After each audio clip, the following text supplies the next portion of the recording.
What's going on, guys? Gomes here, back again on another MLB The Show 20 Diamond Dynasty video. We just saw the reveal of the attributes of the 6th inning program bosses. I think we might have known who they had been previously, but we saw the attributes. They are really good. I think there is a clear couple favorites from me, and we also saw some sneak peeks to the new event and headliners coming out tomorrow. A ton of really great cards, a bunch of new diamonds, but of course, before we get into that, as always, make sure leave a like down below if you guys have been enjoying the content. Definitely helps me out a ton. And subscribe to the channel if you guys are brand new. Tips, gameplays, pack openings, MLB 20, it's here. Road to 50,000. Let's get it going. So the first thing I do want to talk about is we're gonna have a little player program that we're gonna see. This is gonna net you 20 program stars for the 6th inning program, and this is gonna be that 90 overall flashback Blake Trinan. Remember when he was good that one year, and then he fell off the face of the earth? He got the yips. Yeah, Pepperidge Farm remembers. Comes in hot with the sinker, slider, four-seam cutter combination. 3 fastballs. Would of course love to see a change-up to diversify there to throw opponents off. He does have outlier on that sinker, so it's gonna go at 99 miles an hour, which I'm kind of curious. I'm not too happy about that, to be honest, because I've noticed with the new Chapman, for example, the sinker and the four-seam are too close in velocity. Of course, the sinker has a much different brake pattern, but the sinker, four-seam, and cutter, the cutter's only going to go about 5 miles an hour less than those other pitches, which that would really help throw people off. He has good per nines, 110, 91 K9, 71 walk 9. If you guys are just starting out, if you don't have a great bullpen, this is definitely going to be somebody you'll throw on your team. Next up, we have the appetizers or the henchmen. They keep mixing it up. I prefer appetizers, damn it. I'm gonna keep saying that.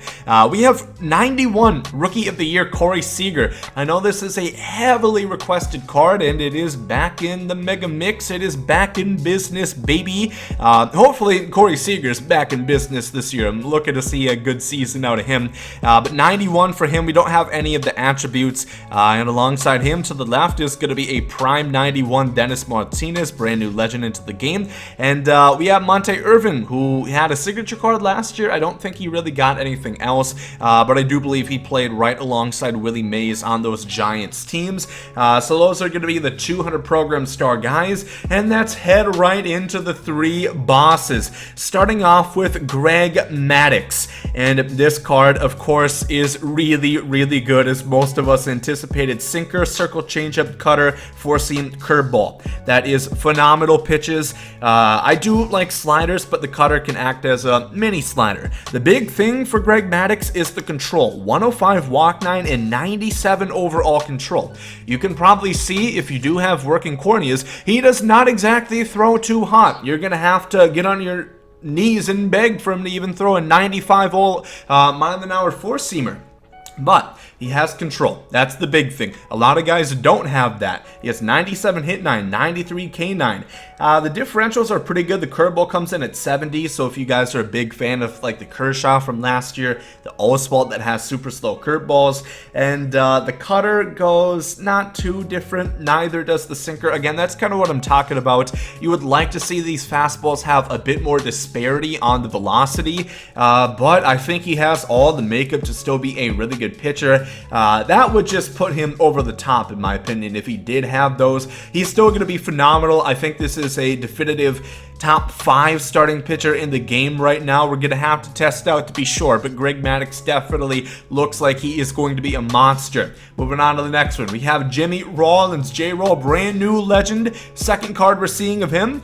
He does not hit the thresholds for power. Is that the end of the world? It is absolutely not. Does it kind of suck? It does a little bit, I'm not going to lie. 77 power, both sides against right-handers and left-handers. The threshold, of course, it is not guaranteed to net you a home run on a perfect fly ball, but it is more likely than if you had 79. That one attribute, it does matter. They have testified on stream, so stop bitching and saying I'm thinking it's guaranteed. I never have said that.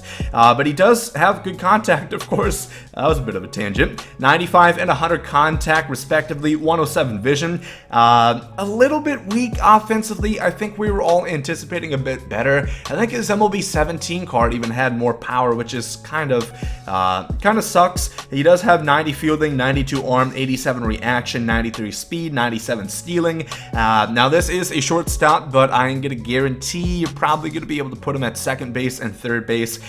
Probably a silver shield, I would imagine, and he's still going to have plenty of arm strength. That does not get affected by going out of position whatsoever, so he's not going to be as locked, but at that point, if you're going to stick him at second or third base, you might as well go for Ernie or something else, somebody who can actually have a bit better defensive and offensive attributes. But Jimmy Rollins, not bad, but I'll be honest, he's probably going to rank number 3 out of 3 here. Not my favorite. This is my favorite, by the way. Stan the Man Musial comes in huge with maxed out contact against both sides. Nearly maxed out vision, 118. The power, 98 against righties and 121 against lefties. We're finally starting to see some more left-handed pitchers, which is, nice to see. So guys like Posey, guys like Musial, well, Musial actually has inverse stats, so he is going to be better against lefty-lefty.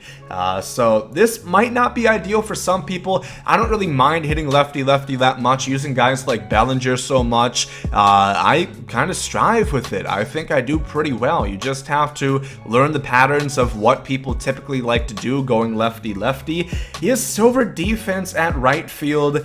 He is going to drop down to bronze in left, first, and center.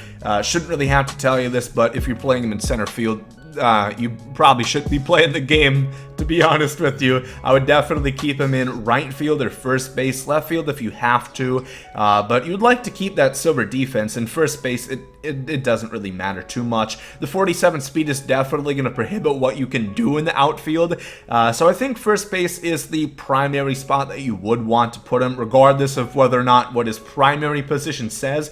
So those are going to be the brand new bosses. Let's go ahead and talk about a couple other things quickly. First of all, roster updates. Quickly want to mention that they have said the first roster update, technically we kind of got one today, but I don't really count it. The first one's going to be a week from today, or it might be Friday. It's probably going to be Friday, I would presume, but they're going to be weekly, and it is going to be starting next week for roster updates. And we have a brand new event. Baseball is back, no team restrictions, 3 inning games on all-star difficulty, and the 2 big rewards. They say there are 5 cards that are going to be obtainable is 94 Silver Slugger Justin Upton, 97 88 contact, 86 108 power against lefty, 78 vision, silver defense no matter where you put him, 83 arm and 70 speed. Not a bad card. I do like Justin Upton's swing. Again, he does have the power against lefties, which is favorable. This is not a bad card, but if you have been playing for the majority of the year, if you're trying to field the best team, this is probably not the card that's going to do it for you, but variety in life is nice. I think choice is a very good thing to have. Next up, we have Andrelton Simmons. This is an interesting one. I'm curious to see how many people are going to use this card. He has 99 and 88 contact, 52 power against righties, 72 against lefties, 112 vision, which is going to help him out, I think, a lot. And of course, maxed out defense at short, 99, 91 arm, maxed out reaction, 54 speed.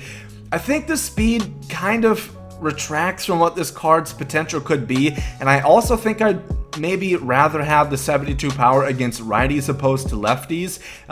Again, I'll be honest, haven't used Andrelton Simmons too much, believe it or not. Not too sure how good his swing is. Maybe it's butter, maybe it's I can't believe it's not butter. It's so goddamn smooth. But we're going to have to wait and see how he's going to play. But we're not going to have to wait and see how this one's going to play. 96 JD Martinez. He's going to be the brand new headliner coming out of the set 37 pack.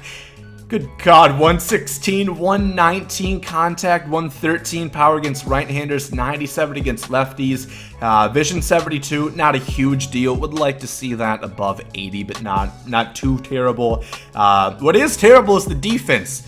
Fuck, 60. All right, that's bronze. It's common if you put him in right. you're basically gonna want to put him in left. He has 67 arm, he has 62 reaction, and he has 47 speed. Now, he's not gonna play good, even in left field. But you're not getting him for the defense. You're just gonna cross your fingers and hope that he's able to squeeze the leather out there. So that's gonna be all the new content that we're gonna see tomorrow. It's gonna be coming out regular update time around 3 p.m. Eastern Standard Time, and I'll talk more about it then. So let me know what you guys think. Let me know what bosses are your favorites so far. And yeah, thank you for watching. Hope you guys have a great day. Watch some baseball. Bye.